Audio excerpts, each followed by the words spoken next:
একটা বিডিআর ঘটনা, একটা কমিশন হয়েছে, কিন্তু আমাদের পররাষ্ট্রনীতি, পররাষ্ট্র মন্ত্রণালয়, ডক্টর ইউনূস এখন পর্যন্ত আন্তর্জাতিক অঙ্গনে ভারতকে জঙ্গি রাষ্ট্র ট্যাগ দেওয়ার জন্য বা মামলা করার জন্য কোনো উদ্যোগ নেন নাই। আমরা শান্তিপ্রিয় জাতি, আমরা জঙ্গি বিশ্বাস করি না।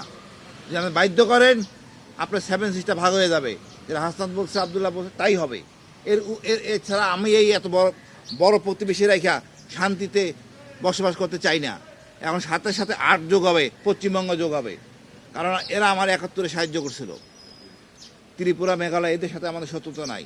আমাদের শত্রুতা মোদির সাথে, কসাই মোদি, গুজরাটের কসাই মোদি। ও একটা চালা, ওর দর্শন দিয়েই ভারতবর্ষে চলতে পারে না। সবাইকে সোচ্চার হতে বলবো, আমরা সোচ্চার হচ্ছি ন্যায্য অধিকারের ভিত্তিতে। আমার দেশের লোক পলায় যায় আপনার দেশে, আপনার উচিত ছিল তাকে ধরে আমার কাছে হস্তান্তর করা, হাসিনাকে হস্তান্তর করা, আপনি এখনও করেন নাই। সুতরাং আপনারা এই কাজ চালিয়ে যান, আমরা আপনার প্রতি সহনশীল হব না। আমাদের ছাত্ররা জেগে উঠছে, বাংলাদেশ জেগে উঠছে, ইনশাল্লাহ ভারত খণ্ড খণ্ড হবে।